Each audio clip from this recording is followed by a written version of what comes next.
Graça e paz, irmãos, graça e paz, amigos, graça e paz, companheiros da Igreja Batista da Vila Guilhermina. Sejam muito bem-vindos a mais um Boa Noite com Jesus, o nosso programa de devocionais. Te convido a abrir sua Bíblia em 1 João capítulo 5, versículos 13 e 14.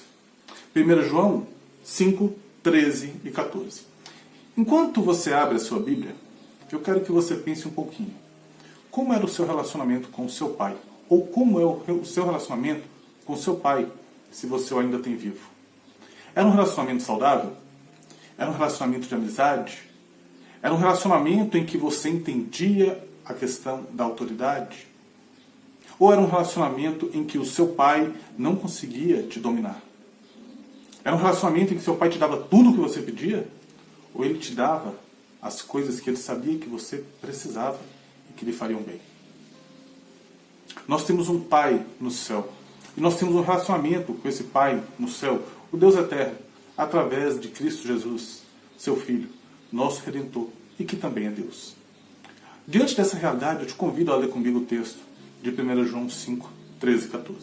Diz assim a palavra do Senhor: Estas coisas vos escrevi, a fim de saberdes que tendes a vida eterna, a vós outros, que credes em nome do Filho de Deus. Olha que interessante, irmãos. Só o versículo 13 por hora. Essas coisas vos escrevi, ou seja, tudo que foi escrito até aqui nessa carta, tudo que foi escrito até o capítulo 5, João escreveu a fim de que nós tenhamos certeza da vida eterna, a fim de que nós possamos viver uma vida de segurança, sabendo de quem somos filhos, sabendo para onde estamos indo, sabendo de onde viemos, sabendo por que somos salvos. Nós somos salvos através do sacrifício de Cristo Jesus. Ele é a propiciação pelos nossos pecados, e não só pelos nossos, mas pelos pecados do mundo todo, como o João diz na própria carta de 1 João. Então, ele fala, olha, essas coisas vos escrevo a fim de saberes que tem a vida eterna, para que vocês tenham certeza, para que vocês estejam tranquilos, de acordo com a tua filiação. Vocês têm a vida eterna. Vocês têm vida eterna, vós que credes no nome do Filho de Deus. Olha, vocês têm a vida eterna se vocês creem em Jesus. E quando João fala isso aqui, ele está sendo bem coerente com o que ele diz lá no seu Evangelho, capítulo 1, versículo de número 12. Quando ele diz o seguinte, que a todos quanto creram no teu nome, deu-lhes o privilégio de serem feitos filhos de Deus. Se você creu em Jesus, você tem o privilégio de ser um filho de Deus. Não apenas uma criatura. Não apenas alguém que não tem uma filiação celestial. Eu e você, que cremos em Jesus, que entregamos nossas vidas a Ele, nós sim, irmãos, nós temos um Pai Celestial.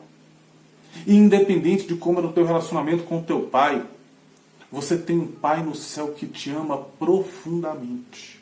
Que te ama tanto, que deu o Filho dele, esse sim, filho não adotado, filho da mesma natureza, Deus de Deus, que se fez carne e morreu por mim e por você, para que, crendo no nome dele, nós pudéssemos ser também colocados, incluídos, inseridos na família de Deus. Então o versículo 13 diz isto: essas coisas vos escrevi a fim de saber que tem a vida eterna. Vós outros que creem no Filho de Deus. Se você crê em Jesus, você tem vida eterna. Versículo 14. E esta é a confiança que temos para com Ele, que se pedirmos alguma coisa, segundo a tua vontade, Ele nos ouve. E essa é a confiança que temos com quem? Com Deus, com o nosso Pai Celestial. Então eu tenho uma confiança em Deus, eu tenho uma certeza em Deus, eu tenho uma paz em Deus, eu tenho uma tranquilidade em Deus, eu tenho estabilidade em Deus. E essa tranquilidade que eu tenho em Deus me diz o seguinte, que se pedirmos alguma coisa, segundo a vontade dEle, Ele nos ouve. Obviamente, irmãos, que Deus ouve todas as coisas, Deus sabe todas as coisas e Deus vê todas as coisas. Mas quando o texto diz que se pedirmos alguma coisa segundo a tua vontade, Ele nos ouve, esse nos ouvir é um ouvir interessado, é um ouvir inclinado a atender. Se nós pedirmos alguma coisa segundo a vontade dEle, Deus está disposto a dar, Deus está disposto a fazer, Deus está disposto a realizar aquilo que estamos pedindo. Se você pedir, Deus irá fazer. Só que se eu falar essa frase assim, se você pedir, Deus irá fazer, eu estou distorcendo a Escritura.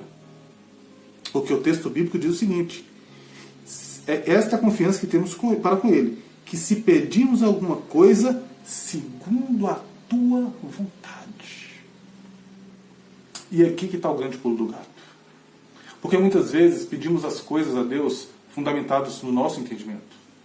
Muitas vezes pedimos as coisas ao nosso Pai Celestial fundamentados naquilo que a gente acha ser necessidade. Fundamentados naquilo que a gente acha ser certo. Fundamentados naquilo que a gente acha ser essencial. Muitas vezes pedimos para agora algo que na vontade de Deus não é para agora. E como eu te disse no começo, como era o teu relacionamento com teu pai?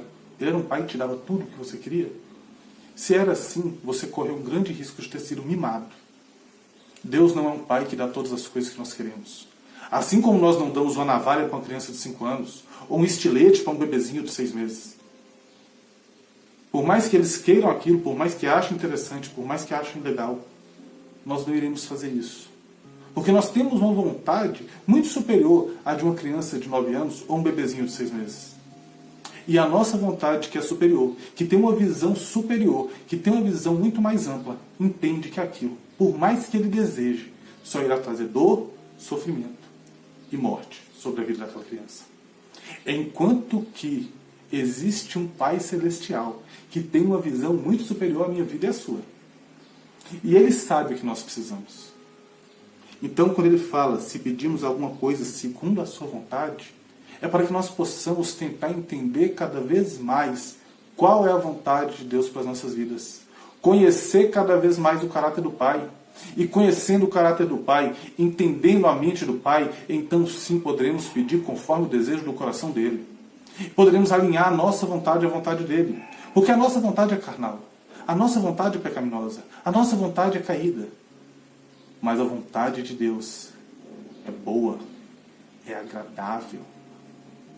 A vontade de Deus é boa para nós. A vontade de Deus é agradável para as nossas vidas. Deus tem o melhor para nós.